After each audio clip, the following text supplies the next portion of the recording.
If you have a skill, you don't always have to get a job for you to earn from that skill. One of the ways to earn from that skill is you creating a course and educating people about that skill. This is how you create a passive income for yourself, and you could make yourself one of those people that earn money while they sleep. So please do well to pay attention in this course. I'm going to be teaching you everything you need to know about course creation. I'm going to do my best to make this as boring as possible for you because you should be ready to pay attention.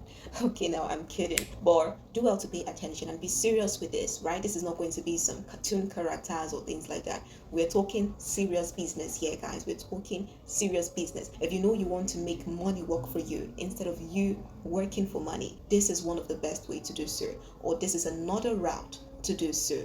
You creating a course centered around your skill. Now do well to listen, and once you implement it, thank me later.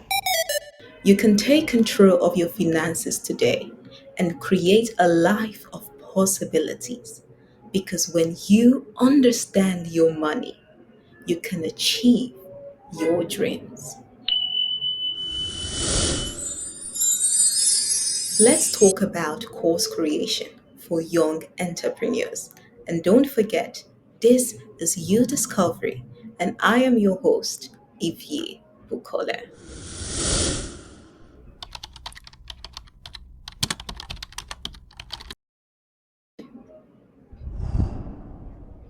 Now, if you're wondering how to leverage your skills, how to generate passive income for yourself, or how to even make money while you sleep, then course creation is for you.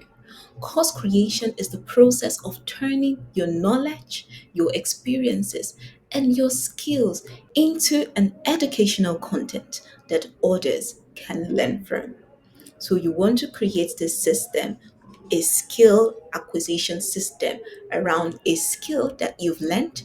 And when you create this system, people can pay for this course, people can completely learn this course, take the quiz and everything that needs to be done, even get certified while you do nothing. Why? Because you've created this system already. So people can do it without your involvement anymore, without your engagement anymore. This is what course creation is about. So I'm going to teach you everything you need to know about course creation, even to marketing your course. So do well to pay attention. Why create a course? As mentioned earlier, creating a course helps you create opportunities for passive income and even to create multiple streams of income for yourself. Creating a course also helps expand your reach as an expert. Now, if you were going to take these courses one on one or directly, you're going to limit the amount of people that you would be able to serve with your course. But creating this course just helps you reach as many people as possible that are interested in this course and are interested in learning it from you. Creating a course also helps impact others through education, and it helps you to build authority or become an authority in your field. In creating a course, there are two key things you need to know. The first is identifying your niche and audience. You need to be able to identify your expertise. So let's say you have a skill, right? So what is your niche? And then the next thing you want to do is to identify your audience. Who is interested in that course you have to offer? Who is interested in that skill you have to teach? Right? That's where you're able to identify your expertise. So the skill, which is you're going to be niching on your audience and creating your expertise. So you also want to assess your skills, your knowledge, and experience to determine a unique angle for your course. So in a specific field, there are several specialties in those fields, right? Let's say you want to go into production. What kind of production? Is it production of cosmetics? Is it production of fragrance? What kind of production do you want to go into? So you need to know that specific angle you're going to be focusing on.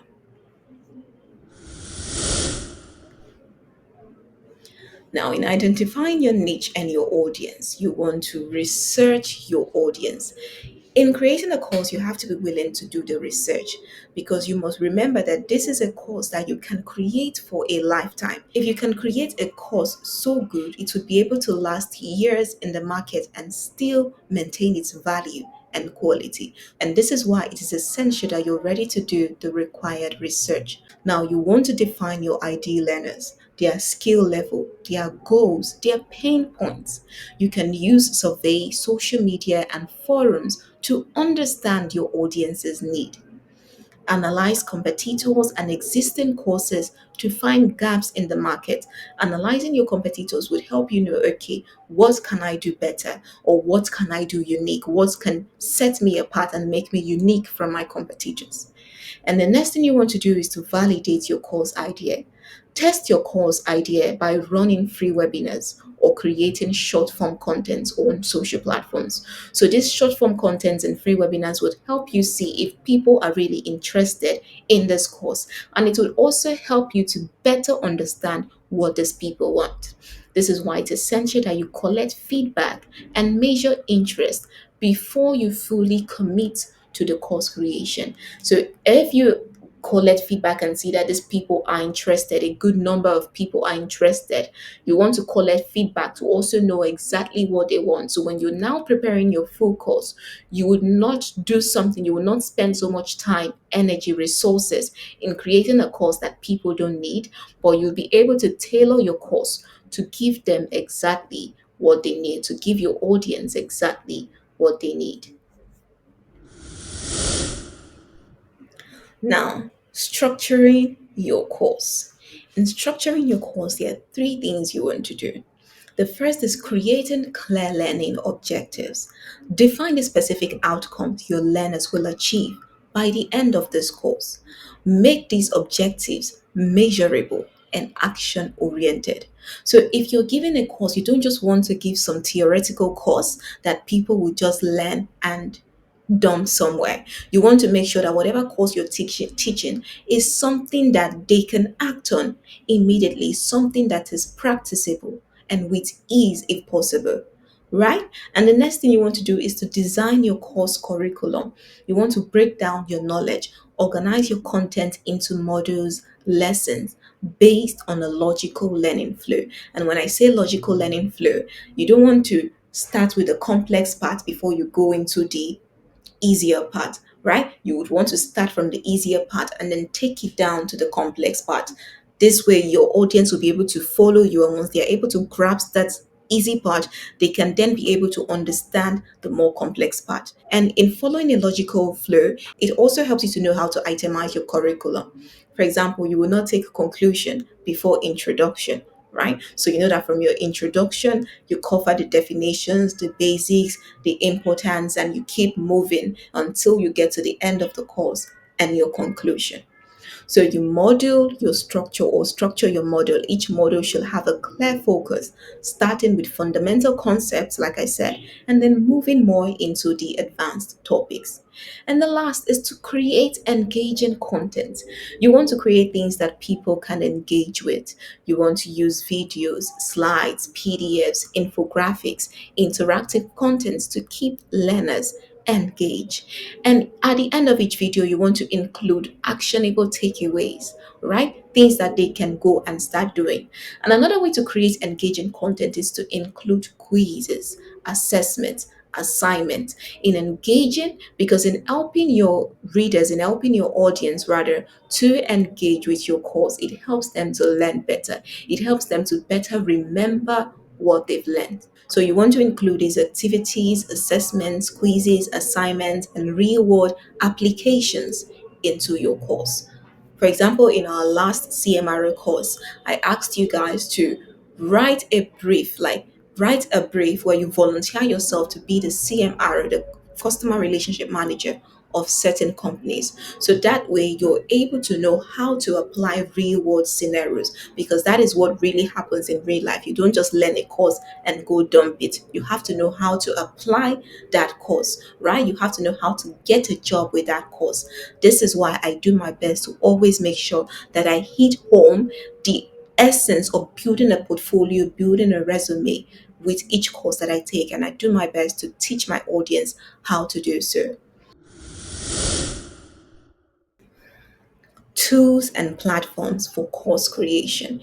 In creating a course, you want to know how to assess, and use the tools and the necessary platforms to create and to host your courses.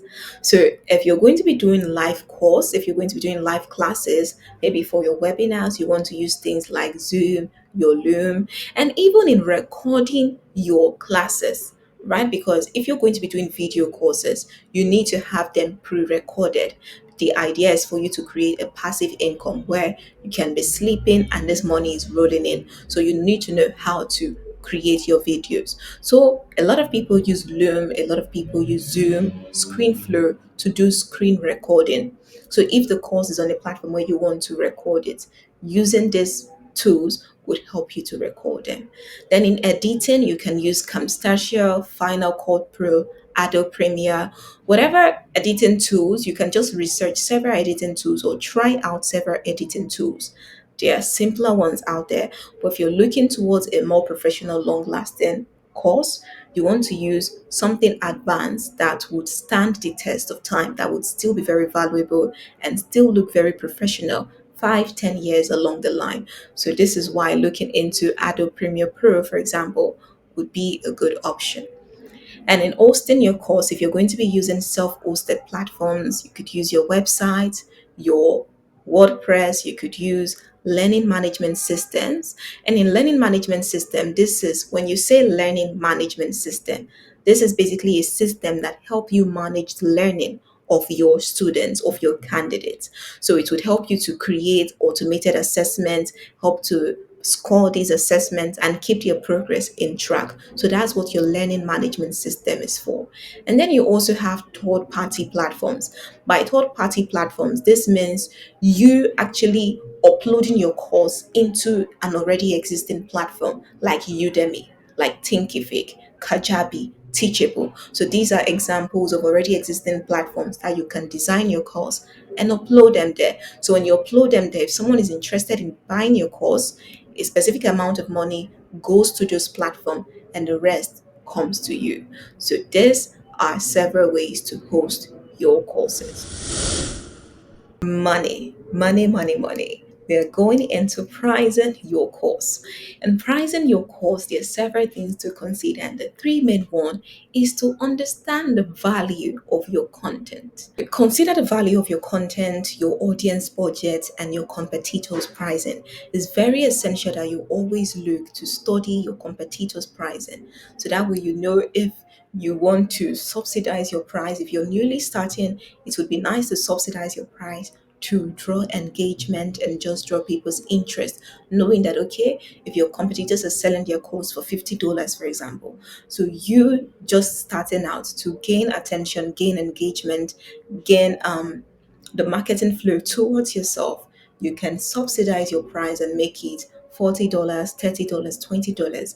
And that way, when people know that the same value they're getting from your competitor, they can get it from you for a lower budget. A lot of the times it stirs and helps improve your market. Another thing you want to do is to offer multiple tiers.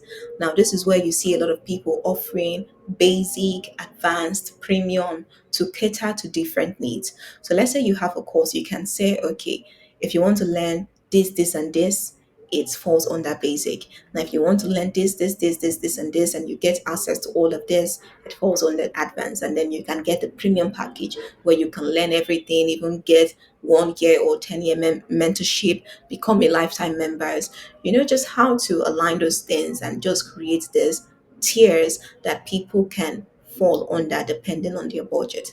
And the last thing is offering discounts and promotions, run early bird discounts, special offers to first time users, or launch sales to attract students. So, this would also help to boost your sales and boost your market. How to make your money work for you. Marketing your course. Marketing your course.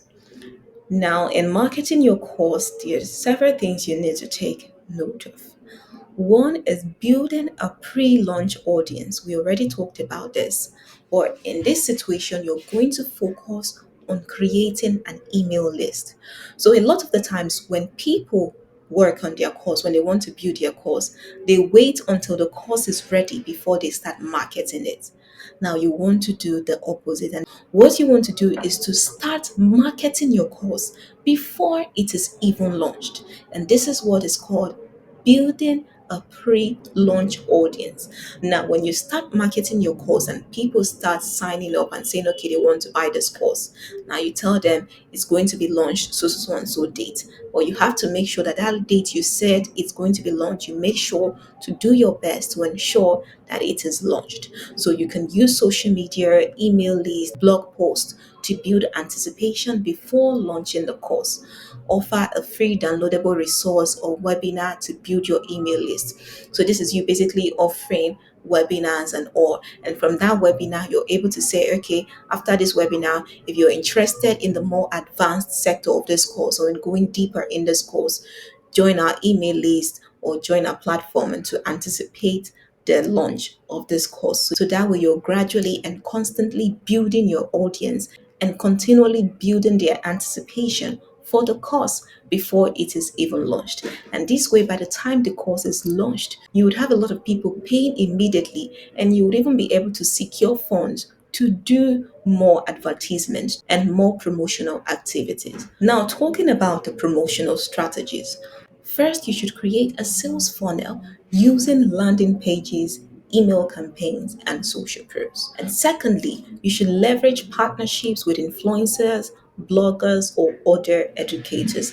And this is one of the reasons why it is good to first do a pre-launch. So when you do a pre-launch and then as you launch, you are able to gather money that you can use to implement in these promotional strategies. You can use that money to then partner with influencer or bloggers or other educators in that same segment in helping to sell your course.